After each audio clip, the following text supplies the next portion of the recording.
Hello and welcome back to A Shark's Perspective. So how about this pandemic for a punch to the gut? Speakers and attendees see conferences and events canceled left and right. Everything in business has basically been paused to some degree. But what are the opportunities for influencers and speakers and brands that we'll uncover? How should you pivot your social media because of COVID-19? Brian Fanzo is a digital futurist keynote speaker, the founder of iSocialFanz, a self-described pager-wearing millennial, and a top digital transformation influencer. And on this episode, we'll discuss being a speaker in social media and pivoting both of those because of the coronavirus, focusing on long-term goals, marketing during a pandemic, niches, Mr. Rogers, Big Macs, the fish that saved Pittsburgh, D'Angelo Williams, having to get toilet paper from your ex-wife due to pandemic shopping, and a lot more. So let's tune in to an iSocial Fanzo with an iSocial Shark on this episode of A Shark's Perspective.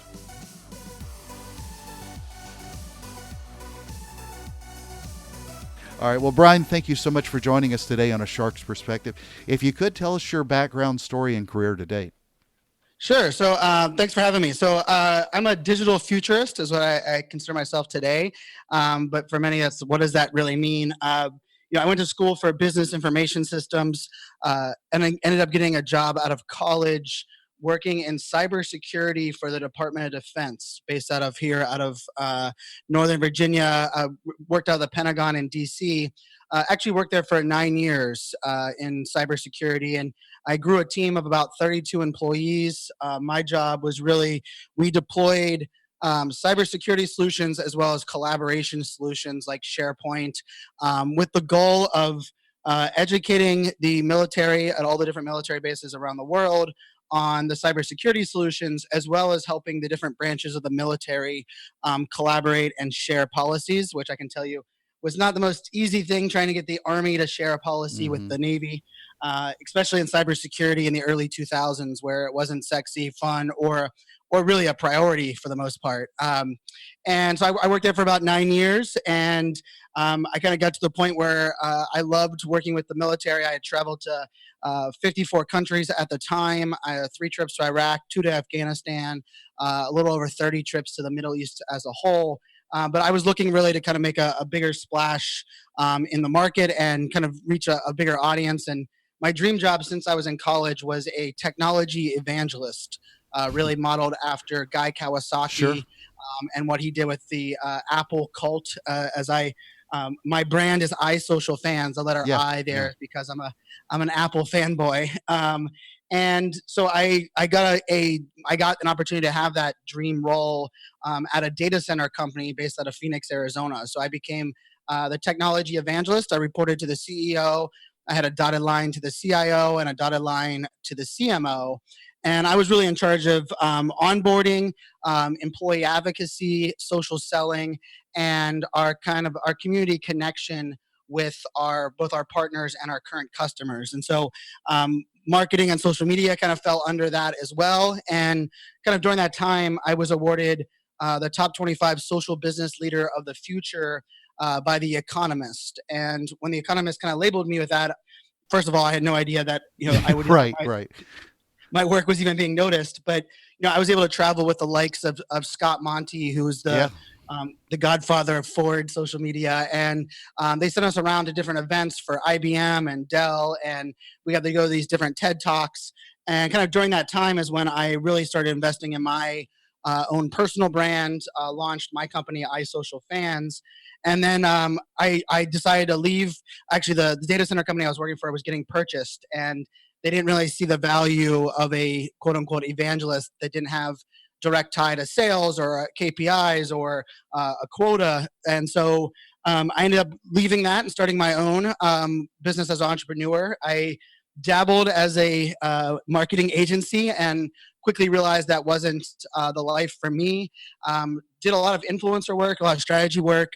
And then for about the last 4 years, I've been a full-time speaker. So speaking is my primary source of revenue. I do some consulting and advising for those clients, but I do about 60 gigs a year, ranging on a wide range of topics. But it's a lot of fun. I like to say, if I summarize all of that for me is, I translate the geek speak around kind of technology and marketing, really making it, simple for businesses to understand what they should be using, where they should be using it, and then hopefully, kind of the synchronization of technology and humanity. So that's where the digital futurist label comes from. It's a heck of a journey, but I think it's, for me, where I'm at now is where I know I was meant to be. It takes a long way to get there. I'm 38 years old now, but it's a journey that I'm very thankful to have that background, because I can tell you I tap into collaboration, cybersecurity, social selling ideas on a regular basis. And if I hadn't had those experiences, I wouldn't be able to do what I do right now. Well, were you in the military yourself? I wasn't. Surprisingly enough, I was the 1% of government contractors that did not have a military background. I did grow up, I was born in Pittsburgh, grew up in Virginia Beach, and Virginia Beach is very heavy Navy area. And so all of my friends and a lot of those that I was very close with were military. I've always had a love and appreciation for the military. So I was able to get a job to get me an entry-level security clearance. And eventually, I had the highest civilian clearance that you could get. And as having no military background. So I was very thankful to, for those 9 years working directly with the military. And I gained a whole new level of respect for that profession. And still to this day, it's probably the thing I spend the most time with when traveling is I travel with, Amazon gift cards and Starbucks gift card. And I go through Atlanta airport a lot. And so anytime I see someone in uniform, I try to, give them a little bit of thank you and maybe a nice coffee, so that just to remind them of the great work they do. Good for you.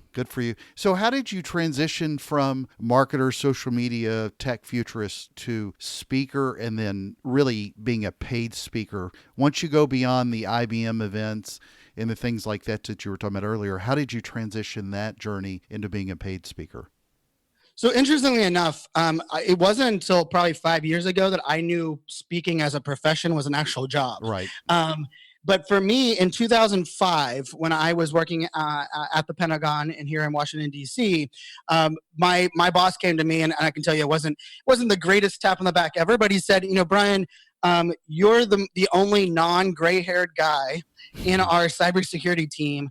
We would like you to be the face of our cybersecurity initiatives. Right. And and to be honest, I was the only person in my 20s. There was only one person in their 30s on our team. And if you think about it, 2005, 2006, no one went to college for cybersecurity at that time. And really, no one really wanted to work in this space. It was, and I can tell you, I didn't want to work in this space either. It was my entry point into IT. I couldn't get a job in IT. I actually worked for UPS delivering packages for over a year after college because I couldn't get a job in IT, and I took a massive pay cut to get into IT, and it happened to be cybersecurity, which I ended up falling in love with.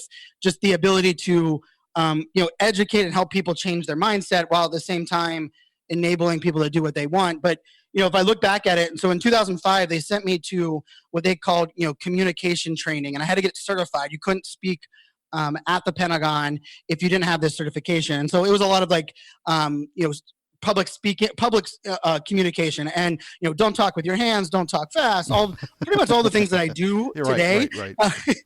But I got certified for that, and so then for a lot of the government time, not only was I running training courses, but I would the first trip I ever went to in Afghanistan, I briefed a room of about 250 active duty military on what we were doing there. And then I started really doing a lot of speaking in the government space on, hey, these are the initiatives, these are how do we attract younger generation.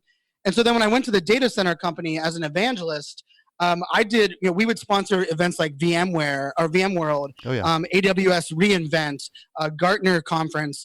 And the CEO I worked for at the time was the smartest person I've actually ever met in my entire life. But let's just say the things that you're limited to or not limited to talking about on stage as a sponsor of the event kind of gave me an opportunity to start speaking on behalf of that company.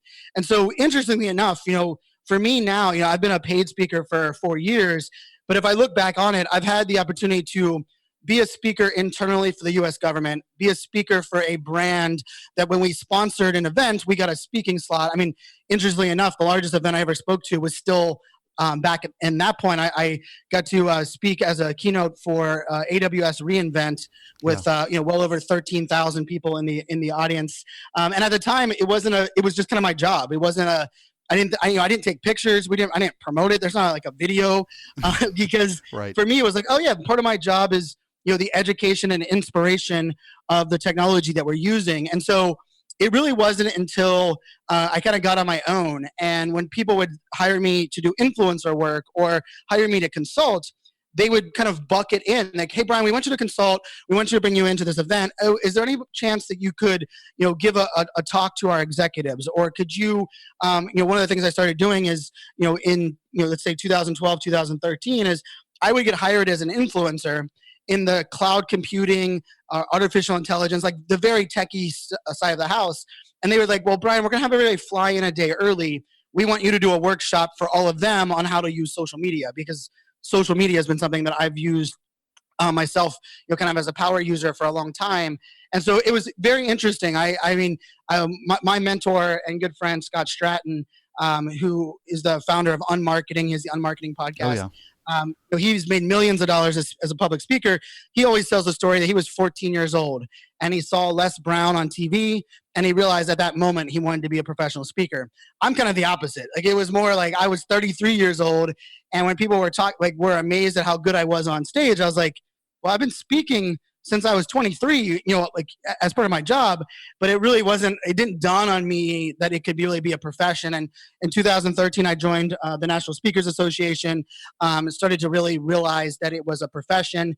And, I pivoted my entire brand in 2016 to speaking only, really. And, I signed up with a speaker agent in 2018.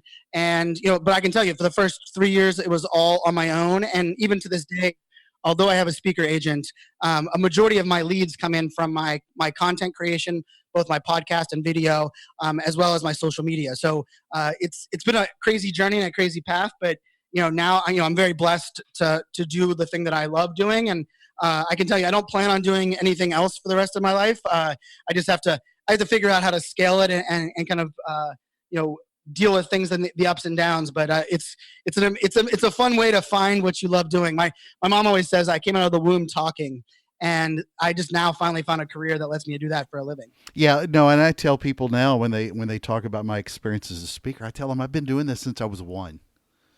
Just now I've got a microphone with some of the same damn jokes too. But one of the things I'd love to know as well, being somebody that worked in cybersecurity, how did you transition into being sort of the social media guy? And the reason I ask this is so many speakers are told by either agencies or mentors or coaches that they need to follow a niche. You're now, broadening out pretty substantially from what you started in to where you are today. So I'm team no niche. Yeah, thank you. Let me explain that real quick. I believe if you have a niche, you should own it. You should double down on it. You should make that what you're known for. But there's a mass majority of us that don't have a niche. We haven't figured out what that is. Or, those of us with ADHD especially, for me, I get my fuel, my passion for my ability to do many things. And when I would hear things like, you do too many things, so you're a master of nothing, or those that teach are those that can't do. When I hear those things, and it's just part of my nature, is prove people wrong. And I'm like, is that how you feel? Or, exactly. You don't believe multitasking is possible. Well, I challenge you to sit with me for 2 hours and 100%. watch the way that I work. Exactly.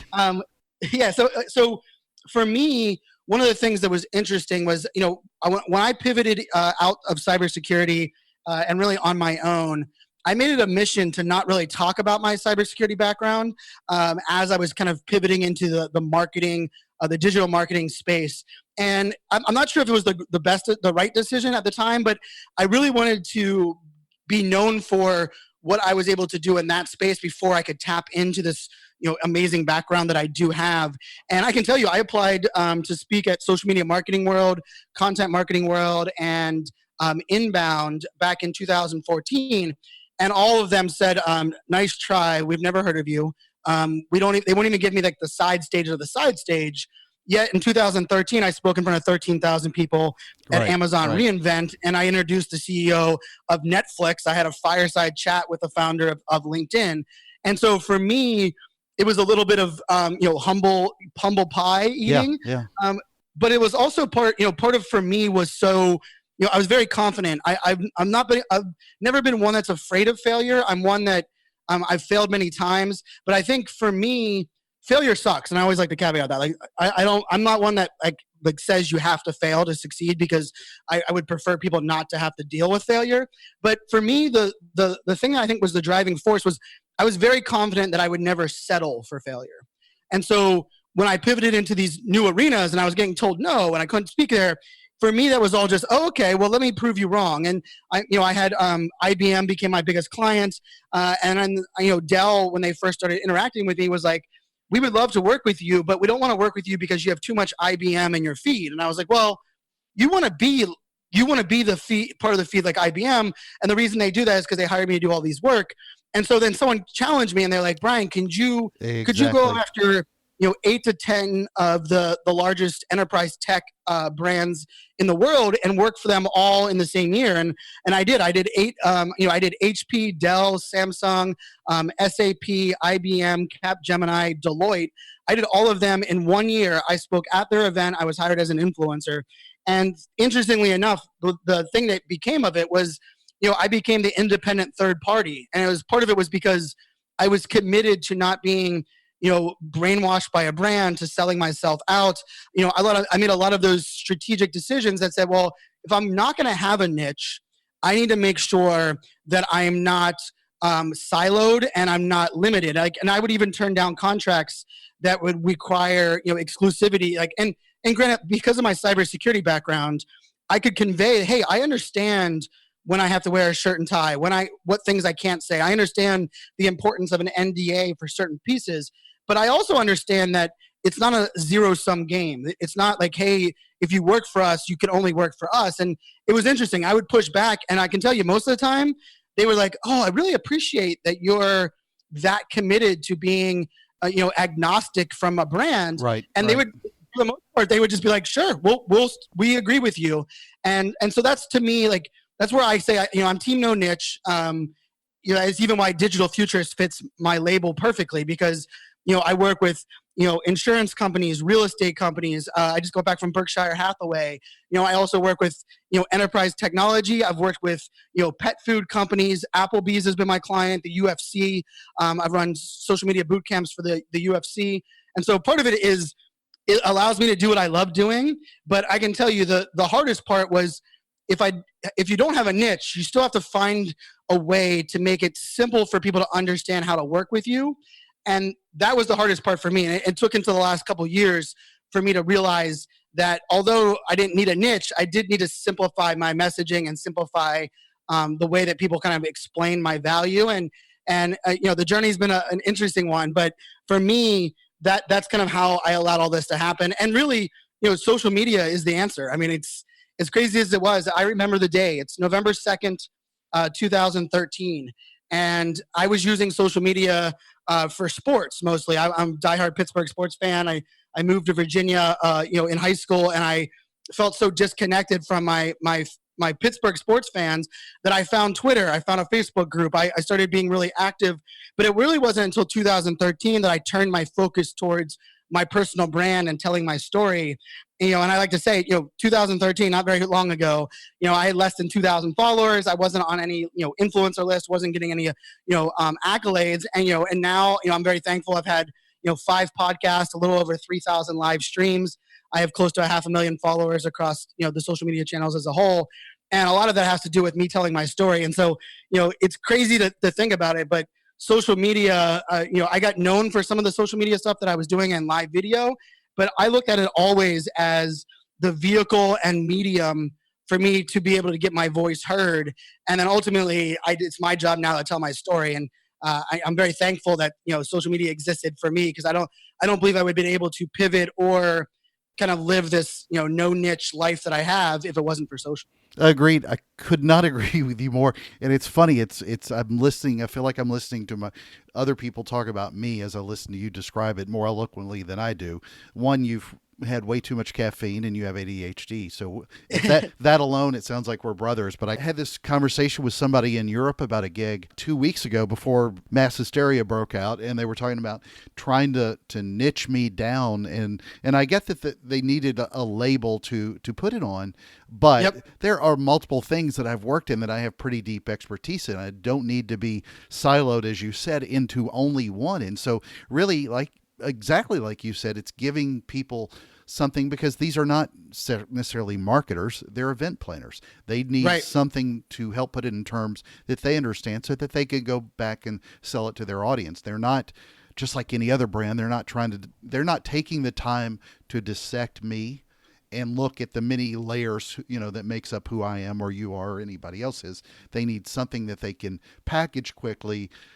It could be more than one package. It just doesn't need to be overly siloed. And I think that's what too many of the group thinkers do way too often. But, I've seen some of your posts, and this was when I reached out to you in particular about the pandemic and why I wanted to talk about this on the coronavirus pandemic. But if you will elaborate on what's happened over the spring of 2020 to your own speaking career, and then how are you going to pivot going forward? So yeah, it's interesting. As I kind of told a little bit of my story, part of it was this simplification of messaging. I also was one that realized what I'm not good at when it comes to sales, selling myself, especially the negotiation side of the house. Sure. So my speaker agent has really helped out a lot on that. And so for me, I don't when we hear a lot about speakers, you have to have a book, you have to be, nationally syndicated. You need to be, they have all these things. Well, I don't have those. I am working on a book, but that, I didn't have those lists, and I've been very blessed to kind of make my path up the chart without that. And so, the end of 2019, I decided to, pivot completely into speaking, a lot less, one-off clients. If you hire me to speak, I will also consult. I do have a couple of events that have me on retainer. And so I was really all in on that space. I was working on a couple other, I have a clothing piece that I'm working on. I have a couple other little pieces of things that I've been dabbling in. And then, over the last couple of weeks, the coronavirus and the pandemic has impacted everything. And I can tell you, over the 90 days, March, April, May, I had 14 speaking gigs scheduled. And over the last 10 days, it went from 14 to 8 to 2. And I executed on one of them this past week. And that's my last gig through the month of May. And just recently, just in the last 48 hours, I lost a gig in July and a gig in August as well. And so, I'm a dad of 3 girls. I am divorced, and I have spousal support, child support to pay, as well as my own bills, my agent, the couple people that work on my team for content creation and syndication. And so it's not the ideal time. I definitely remember 3 years ago, my mentor advising me on a list of things I need to do to recession-proof my speaking business. I wrote them down on a piece of paper, and that was the last time I looked at it. So I think about that now and be like, wow, I should have done that. So really, part of, if you've listened to my career, and part of my entire thing is I've never been afraid to change or pivot, but I also am a big believer in kind of the greater good. And so one of the things for me when this first happened is I immediately was like, oh my goodness, I need to create an online course. I need to create this. I need to do this. And I started working really, really hard. And then my mentor, Scott, had reached out to me. And one of the things Scott had kind of reminded me was, hey, in this time of crisis, make sure that you're not doing anything in the short term that will not only jeopardize your long-term, but also that might impact or hurt the things that you've been working on for the last 5 years as a speaker, the relationships you've built, the community that you've focused on. And so, I spent many, many hours a week ago crafting all of this stuff. I was going to, all of a sudden make all these digital offerings, and I had to put a pause to that a little bit. And I wanted to sit back. And so I've done about 30 phone calls with both previous clients as well as sponsors, as well as, connections that I had, really just asking the question, what did they need?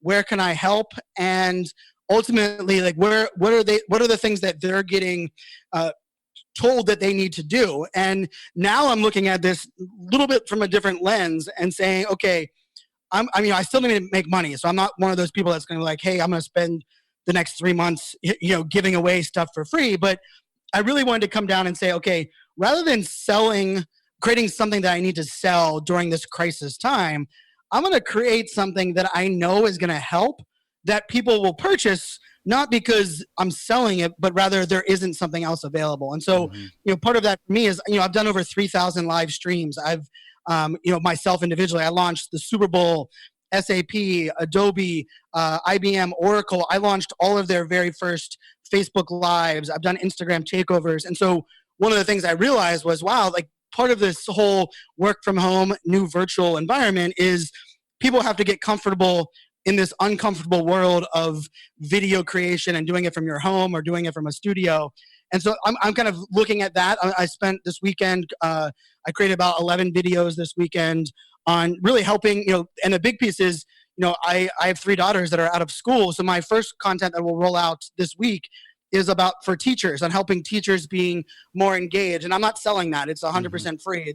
I'm going to throw it up on the website. I'm going to give it out, hey, here's ways that you can be more interactive with your tone.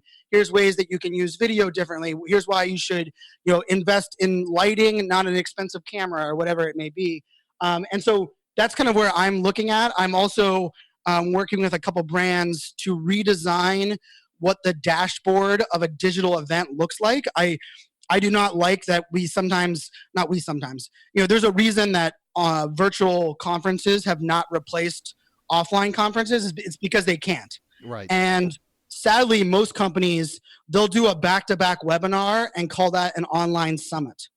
Or you'll have summit-based software for online that is just production video that is like a catalog. And I mean, there's one thing that we know, and it's, as a speaker, it's the thing that I take the greatest responsibility in is that as a speaker, we have captivated audience for our time on stage. That is the hardest thing to get in the world today, right? We have more distractions, more things coming at us.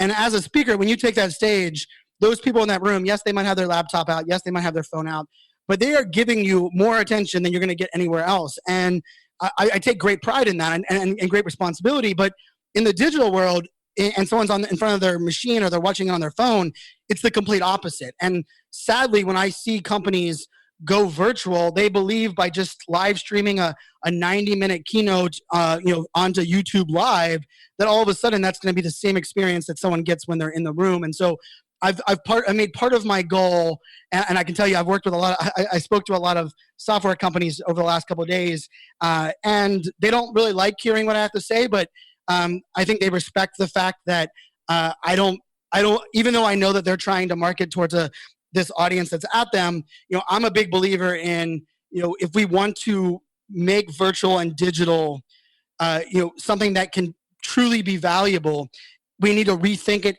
completely from the ground up. And so that's kind of the other place where I'm playing this in. I've interviewed speakers, talked to a couple bureaus, and really just trying to say, hey, like, if we redesign events, I mean, I spent probably 9 hours on this past Friday, taking one of my keynotes that I've given, well over 100 times, and redesigning it into 8-minute chunks of content, to where when I give it, it's an 8-minute chunk, and then I can throw it to a video, I can throw it to a podcast, I can throw it to, maybe a quote from an influencer, and then, bring in some Q&A, and then jump into another 8 minutes. And it took a while. I mean, it took a long while for me to craft that. But, that to me is where I'm going. I think for me, one of the biggest, I would say my true passion, as much as I love speaking, is I love the intersection of technology and humanity. And I don't believe technology fixes people problems, but I do believe if we identify the people problems and solve them with people, technology can amplify and extend the good things that are going on. But it's not like a one replaces the other. And, my experience with cybersecurity, my background with the data center I worked for, I've tried all of those things incorrectly. And I've thrown the team isn't collaborating. Here, let's use a collaboration tool. Oh, that didn't work. Let's throw another collaboration tool. Oh, that didn't work. Let's throw another tool. And then you realize, wait a second, the tool isn't the common variable. It's the people. Like, let's go back and figure out how we can help people understand why they should collaborate. And then let's find a tool that fits our needs. And so I'm trying to take that same mindset to this virtual area that we're being thrown into. And it's scary. It's going to be hard. I can tell you, my bills are something that are weighing on me. I didn't have a runway. I did pivot recently, but at the same time, there is something to be said about, doing it the right way and remembering those long-term goals. Let's pivot then to social a little bit. I speak with a lot of friends who are social media influencers with large groups of followers. Some have great advice on this and some don't, but I'd love to get your thoughts on how brands can take what they learn from people that have large followings, personal followings, and the personal advice they give them and translate that into brand speak on a social channel. So I think, I think one of the things that we have to think about today is that, and this is a lesson that I got from my dad. My dad's a candy salesman. And one of the things I always say is that, social media will never replace a handshake. Mm-hmm. But if you invest in social media, in the social listening, in the engagement, in creating stuff that helps, it will give you the opportunity to have more handshakes. And I always like to say, and turn handshakes into hugs, right? And if you think about that from a brand perspective, we've always heard that people buy from people they like. But the weird part about that statement is that the rest of that comment has always been, we really just don't buy from people we don't like. If we have a lukewarm feeling or no emotional attachment at all to someone, and it's the cheaper option or the solution in front of us, we will purchase from that, right? So I've always challenged that notion. And so if I look at it in 2020 and beyond, I'm going to add a new one to people always buy from people they like, is that people always buy from people that they can relate to. And so if you're in a brand or a company, nobody trusts a logo. Nobody trusts, just because you've been around for 60 years doesn't mean you have a trust, especially for those under the age of 40, that will oftentimes tell you that, oh, if you've been around for 60 years, I'm guessing that you don't relate to me. You're stuck in your ways. It takes a long time for you to change. And so when we look at that, my biggest pitch to every brand is we're all in the same game. We're all in the business of building trust. And the question starts to become, how do we build trust in this digital era? And the first answer is, it's not through your logo or your website. It's through the people that make up your company. Great companies are great because they have great employees. It's our turn now to switch our social media focus to highlighting them, right? And we're starting to see some brands doing that with, their blogs being written from different employees across the company. We're seeing employee takeovers. We're seeing, people that are, getting even reshared or highlights, a video where we're talking about, hey, this is one of our employees on the product team, and they're going to share their story. And so it's starting to get that way. But that's my advice is that, it isn't about, when we hear the word personal brand, most people are like, oh my goodness, that's just because it's one individual. But really what personal branding means is it means you're building trust through a relationship, through a community, and you're establishing your digital first impression to be your story. And so, the keynote that I give, the book that I just, am finishing writing is called, Press the Damn Button is the name of it. And the whole premise of that is the old school way of letting your work do the talking for you no longer works. If you are waiting and letting the work do the talking for you, you'll be out of a job. Your company will go out of business, because right now we have the ability to tell our story, and those that are faking it till they make it, they're selling unicorns and rainbows, and they're telling their story, and they're drowning out all of the great companies that are doing great things. And so the option now is it's our turn to press that button, right? It's our turn to tell our story. And part of that becomes, how do I empower those people across my teams? And so I look at social media, the social listening component is extremely important. The engagement, customer experience side of the house is extremely important. But I would argue, especially in times like right now, 2020, I think employee advocacy, social selling, employee takeovers, influencer collaborations, we haven't even seen the explosion of that yet. And it's mainly because we're just now starting to see customers demand transparency, authenticity, and trust. We're living in exciting times, but for brands that are out there, my advice might be a little, tough in the sense of, if you're not telling your story, you're going to be out of business. But the truth is, think about it. I mean, if someone else is, on every channel, they have a podcast, they're putting out all this information, and although you're doing great work, your work is never seen by your target demographic. It's kind of just, inevitable where this will lead us. And so that's how I look at social. It's, social media in 2020 is so much different than it was in 2016. And I think we have to kind of respect that and see how that we can, kind of connect that in today's day and age. Cannot agree more, specifically about using employees to help tell the story, because that to me is really, one, it'll fix a lot of the employee advocacy, or at least it gets it started to fix. Two, that's really your biggest set of influencers, and companies that let communications team, who mean well, But when they are the only ones who are shaping the brand to the rest of the world through some written type or story and trying to, message that, it becomes wrong. It doesn't work. It falls flat. So, we're in a midst of chaos, especially now with the viruses and pandemic. Have you thought about, especially now when you see it, what kind of social media posts a brand should be putting out there right now? And what's your advice on how much somebody should market in social media with a lot of the brand speak that is already bad anyway, but it just seems like they're really killing it right now when you're talking about, COVID and everything else going on, COVID-19?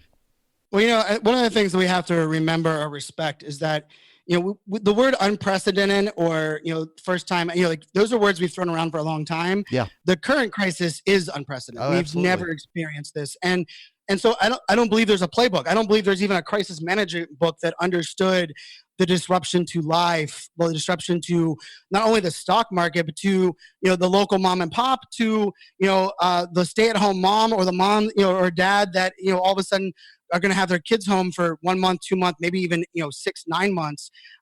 This is all unprecedented. So, part of it as a brand, I look at this and say, when we're dealing with unprecedented times and the unknown, we have two ways of doing this, right? We have one way of, being silent and kind of allowing things to happen and focusing on engaging the customers that we already have. The other piece is doing something that is helping, that is providing value. I don't believe it, and I made this comment yesterday and I got attacked on Twitter by pretty much everybody in advertising, but I believe using Facebook ads to target your community during a time of crisis is very naive, because and here's the interesting thing is I think Google ads and search ads should be using money right now, because we have to remember the emotional state of those that we're trying to reach. And yes, Facebook, you can hate it or you love it, but right now we're on lockdown. We're feeling lonely, disconnected, and when we're going to something like Facebook, we're seeing posts of our friends losing their job, this unknown, is this fake news or bad news around the coronavirus? And then we see, an ad promoting something, like, hey, here's, something that, this is the greatest tool to help you if you lost your keys, or, did you ever think about, buying a shed for your backyard? And I think when I look at it, we have to be very understanding and respectful for the emotional states of the audience we're trying to reach. And what that means is it's changing our perspective of, hey, Facebook allows us to customize and personalize our messages down to the exact person. Well, that's great, but let's go back the other way and remember that because that exact person is feeling emotional in ways that they never have before, what is the value of us being in their feed? How many people are purchasing there? Now, the reason I said search is different is that if we're going online to search for something, our emotional well-being at that moment or our mindset is, I need something to accomplish this.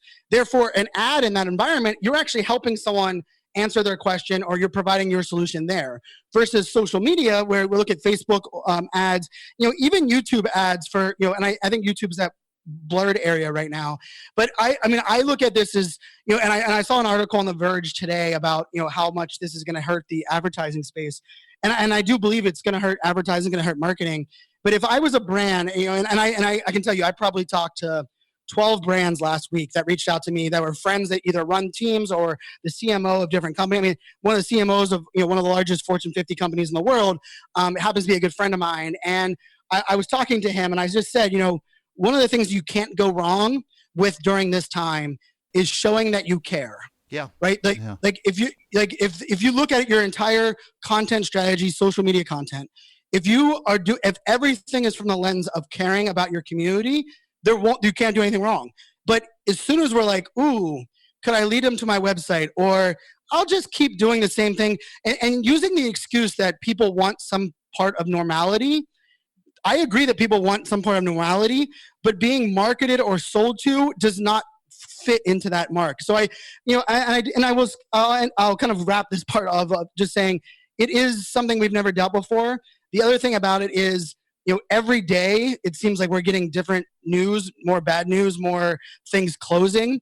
I think maybe even more important than ever before is don't schedule or automate anything at the moment. Oh Like God, this, yes. this is like a daily pivot adjustment. My girlfriend works for a social media tool company. It's called Agora Pulse. Oh yeah. And they do social media scheduling and so on. And she runs their digital channel. She used to be the digital manager for the Weather Channel, running all of the Weather Channel social media. And her and I last night on Facebook Portal, we're going through like, okay, what makes sense for her brand? What makes sense for what she's doing? And it's an interesting balance. And interestingly enough, the things that her and I were talking about last night were so different than what we talked about Thursday night, just because the landscape had changed so much. So I think it's interesting times, but I will say, if you're going out of your way to show that you're caring, there's really no way you could go wrong. I tend to lean the other way against you on ads, but I don't blame the brands as much as often do. Facebook and Instagram could change their algorithm and pull some of that back. It's not like it's true. Zuckerberg could sure help in this process to make it a little more contextual. And one other thing I'll say, I do think there's going to continue to be a shift in priorities, at least even with social over the next year or so, is if we go into a recession, if we don't, but whatever we do, I think so much more of that's going to be trying to build that padding. You may even be the same way you look at your own business and how you leverage social to get more gigs. I noticed that with a lot of folks that are speakers in the space, how the moment this stuff started kicking up, they started selling their own services and speeches. Not that you did. I just mean it's just by nature. It seems like all brands of all kinds, personal and corporate, are starting to sell more just in necessity. And I'm wondering how much of that will continue as we try to get through this whole thing and get back to some sort of normalcy whenever that is. And one of the things we have to remember in that case is that the consumer today has never been more smarter, never been more connected, and they know an ad when they see an ad. They know a sales pitch when they see a sales pitch. They know a blog post that is disguised as a blog post, but really is a white paper that has 19 calls of action. And so there is a tendency for us to, as business owners, especially in this space, where, oh my goodness, I need to tap into this. I need to, kind of go all in. And I can tell you, I felt that. But the other piece of this is that with the consumer being as smart as they are, we also have to respect that in the sense of or what we're going to do, or this idea of all of a sudden, if you're selling an online course and you've never built an online course before, you don't understand the learning objectives in in that kind of environment, and someone buys your course and they get zero value out of it, the chance of them being an advocate for you to ever speak for their brand or work with them in the future is lost. And so my advice to a lot of people is that the risk isn't just that you sell something that isn't of value. The risk is that you lose that person as a current customer, a future customer, and an advocate. And this is where I originally was thinking, how do I sell a whole bunch of stuff? Now I'm thinking, how do I get the value to the people that already know me, right? And I do think that a little bit of that comes into this idea that we are living in this time where, we do have to respect today's consumers. And I mean, not only are they smart, but, even if we're getting, a financial help from the government, even if some people that have, that were planning and had some residual income set up, I think part of their whole piece comes down to this idea that says, what are they going to spend their money on? And what, where does that matter the most to them? And I'm going to guess, this is my prediction, is that those that have built a community, those that have been establishing trust in the long term, you don't have to have the greatest funnel at this moment. You don't have to have the greatest, advertising, strategy at this moment. You just need to get what you do really well in front of those existing people that have trust you, and you will get through these times. Because I think that's the overlooking of this is, I'm creating some content around working from home. I don't have a work from home product, but I know that the people that are my closest network are dealing with this problem that they've never had to work before.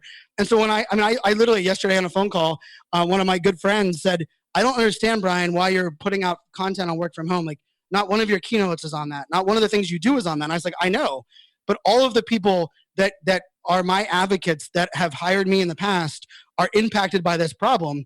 Therefore, for me, we always think about like, how do I help? How do I provide value? How do I care?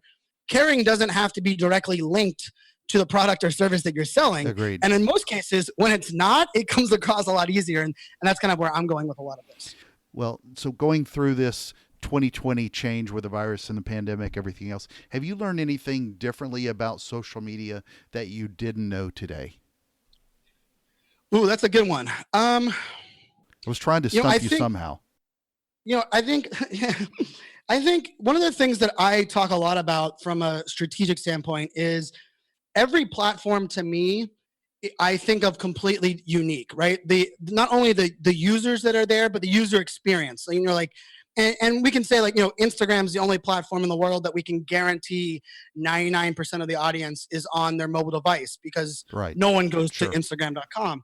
But I think even taking a step further and thinking of it from the psychology of what we share, how we share it, when we share it. And I've always said like, I use different text for sharing a video on LinkedIn than I do on Instagram, right? That's nothing new.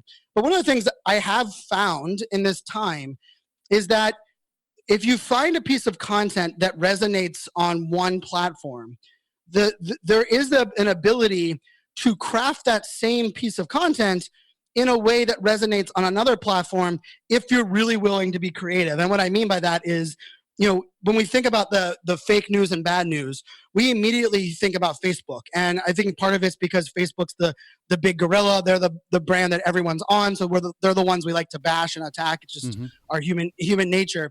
And I'm actually I'm actually pro Facebook in a lot of different ways. But when I started to look at it and I started to connect, I had a lot of people coming to me and saying, Brian, I really wish you'd do a video on LinkedIn. I'm so disappointed by everything that's being shared here. And I started to think back and realize, in the social media landscape today, there are places that we as humans go to for, social media interaction, whatever it may be. And, Twitter is my favorite platform in the world. And, but funny enough, like when I talked to my girlfriend or I was even talking to my mom, like neither one of them are as active as I am on Twitter. And so they're like, Brian, how are you so well informed? How do you know all of these things? And I was like, well, I live on Twitter. And they're like, my mom was like, oh, I logged on to Facebook twice and she likes one Facebook group, right? Right. And I think the lesson to me on that was, I've always said have a unique strategy for each. But I would take the thing that I think I've learned is that have an appreciation for the users that aren't fully power users of social media, but that are still looking for the same basic things, right? Trust, information that can help them, the idea of people that they like or people that they know, providing them insights, not just a brand or a logo or a company.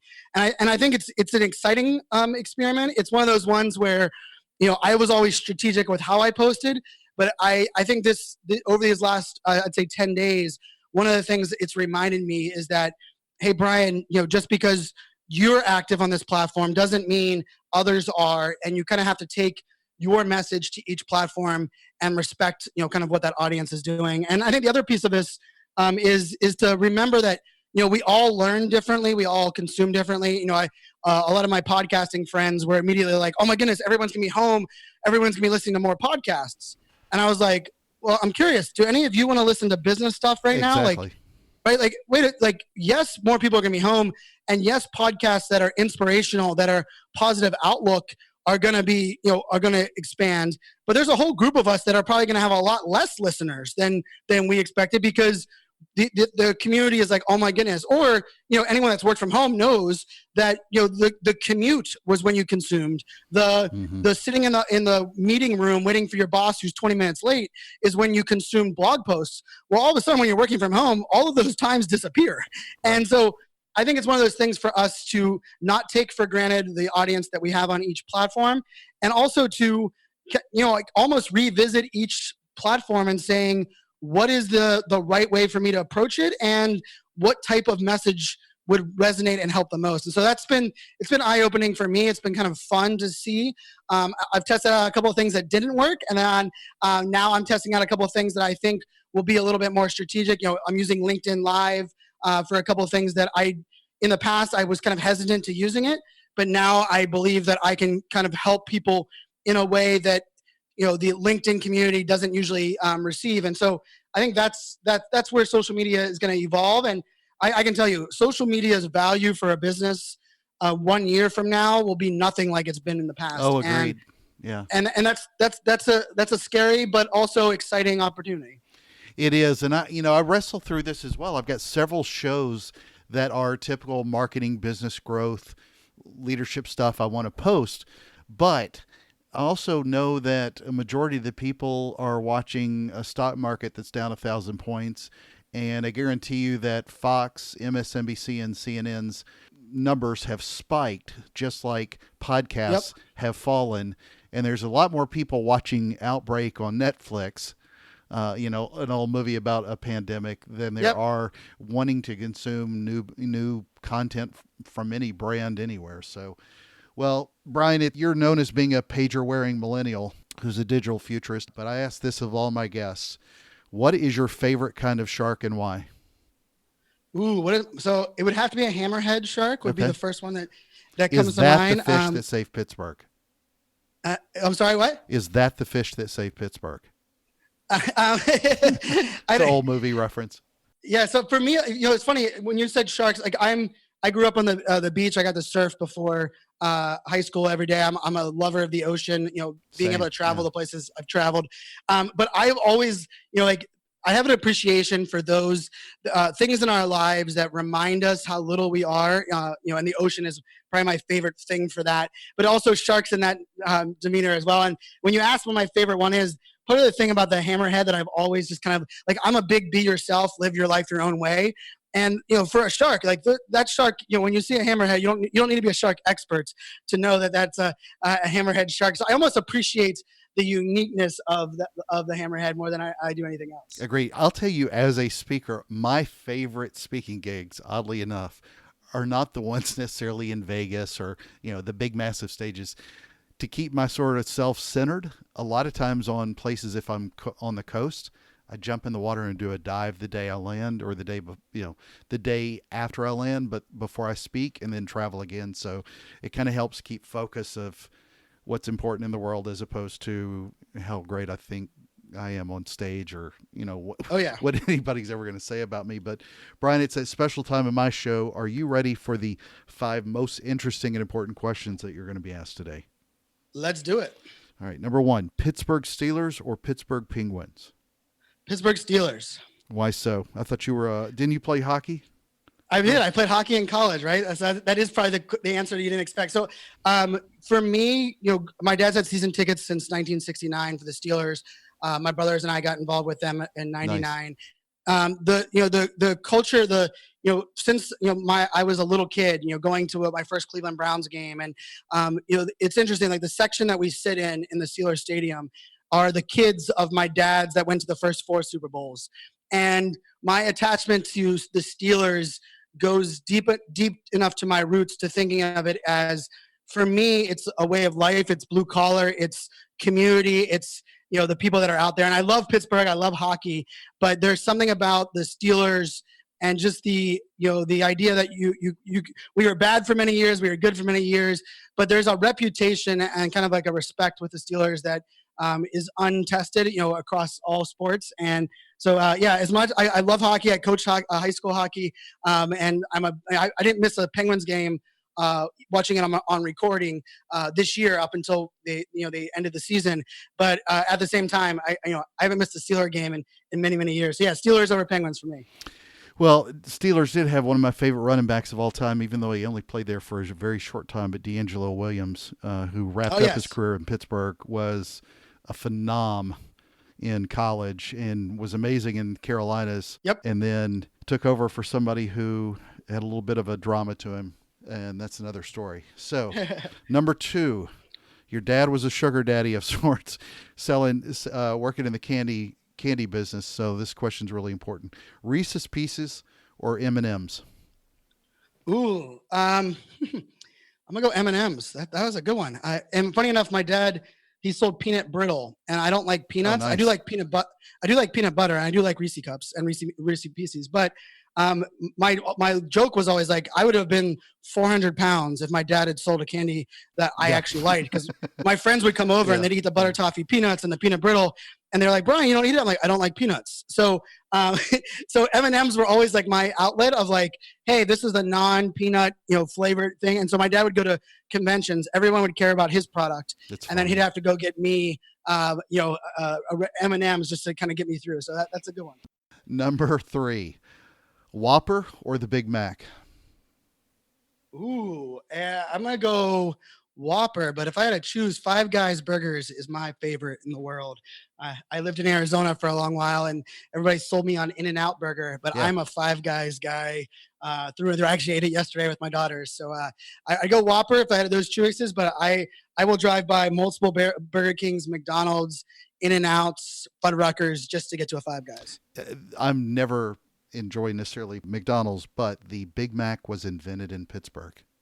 It was invented in Pittsburgh, which we take a lot of. We like to invent a lot of things where you throw a bunch of stuff on sandwiches, like French fries or coleslaw.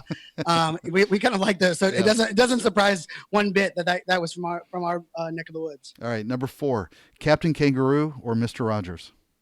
Oh, Mr. Rogers. Yeah, another Pittsburgh. Mr. Rogers is Pittsburgh. Exactly. He's like the spirit animal. I mean, I often when someone asks me who thinking about like these day and age, like if Mr. Rogers was around right now, he would be the leader that we would all lean on to, right? He had a way of calming the unknown and approaching things in ways that people of all ages. So yeah, I'm Mr. Rogers all day. Yeah, that would be amazing. I mean, even Tom Hanks, as great as he is, can't even set the bar, that high. Number 5, and the most important question that you're going to be asked today is biscuits or cornbread? Oh, you might have stumped me there. Biscuits or cornbread? I'm going to go cornbread. All right. Yeah, that I guess cornbread. I mean, that's a tough one. I like biscuits and gravy, but I like cornbread, in multiple different facets. And I'm a big chili eater, and chili, Cincinnati chili over cornbread is a go-to of mine. I actually, when we were stocking up for the possibility of being on lockdown, the first thing my oldest daughter said was, Daddy, make sure you get enough stuff for your cooking your famous chili a couple of times. and one of those things I needed to get was cornbread. So I'm gonna do that. I'm gonna go with cornbread. Then I won't make any toilet paper jokes to go along with that, because that's trust me, that's the other pandemic. It is. I can't find any toilet paper, and I've been putting it out there to the world that I really do hope that those hoarded toilet paper with ill will, they get paid back with really bad karma somehow. Yeah. Because I hope that maybe they're constipated for like 3 months so that they can't use what they had. But the idea that this pandemic caused a toilet paper shortage makes no sense at all. And at the same time, it makes his. But I went to 5 stores. I ended up having to go to my ex-wife and saying, "Hey, can I borrow toilet paper from you?" So that's how bad things got. Where I was like, "Hey, this is where I have to go." That's great. We ended up buying some that we needed. This is the first time and probably the only time I'll ever talk about toilet paper on the show. But we bought some over the weekend, and I posted something about it and held it up because I don't know. It just seemed like we had accomplished something after hearing all the nuttiness going on. So, Brian, where can people find out more about you, keep up with what you're doing with all of your social posts and thought leadership in this space and more? Sure. So across social media, it's under my personal brand, iSocialFanz. So letter I, social, and then FANZ or Z at the end. My last name's Fanzo, so it's a play on that. So I always say, I'm on every channel, very active on every channel, mainly because I want to be able to help my clients and the audiences understand the channel. So you don't have to follow me on every channel. You might get a little overwhelmed, but pick your favorite channel and give me a follow there. And then my website is brianfanzo.com. New speaker website all launched up there. A lot of fun. And the podcast that you might want to check out is called FOMO Fans, which stands for the fear of missing out. It's my weekly show. I don't do guests. It's just me kind of hopefully calming and curing your fear of missing out around digital marketing, social media, entrepreneurship, even a little bit public speaking in there. So, check out that podcast. I have a new podcast that was actually supposed to launch this past Monday, but I'm going to push it out a month or so because of the current times. But I'll be teasing that out more on the current podcast. So, give me a follow on any of those channels. That would be great. And thanks so much for having me on. Brian, thank you so much for joining us today on A Shark's Perspective.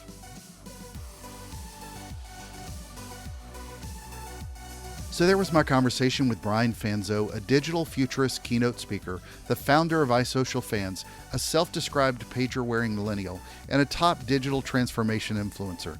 Let's take a look at 3 key takeaways from my conversation with him. First, let's talk about one of my favorite topics, niches. This is a tough thing in personal branding as it relates to speakers. As Brian said, if you have a niche, then own it. But from my advice as well, just don't let it define you unless that's the specific path you want. Don't let people over-silo you. One of the things that I've helped a lot of other people with is owning, if you will, more than one niche. Today's guest is a good example. Here's a guy that went from cybersecurity to social media to now being a digital futurist working with diverse verticals. He spoke to a cybersecurity crowd of 13,000 people in the cybersecurity space, yet an event planner for a social media conference didn't have a clue who he was, and he couldn't at one time get on that stage. You know, for a lot of it, it's just event planners. That's not a bad thing about them. It's that they may not be able to package you.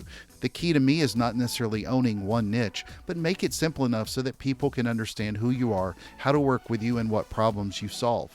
Brian said, and I quote, "If you don't have a niche, you still have to find a way to make it simple for people to work with you." That's been a hard part for him, and I've struggled with it too. But part of that is simply just providing a better definition of who you are and those capabilities. And social media gives you a great opportunity to do that. Second, everyone is trying to think of what's next with the economy post this COVID-19 pandemic. But Brian received some brilliant advice from Scott Stratton. Brian said, "In this time of crisis, make sure that you're not doing anything in the short term that will not only jeopardize your long-term goals, but also that might impact or hurt the things that you've been working on for the last 5 years as a speaker, the relationships you've built, the community that you focused on, etc." Just great advice. It applies to speakers and to every one of us in bad times or good. Focus on what your customers and audience need. Focus on who you can help.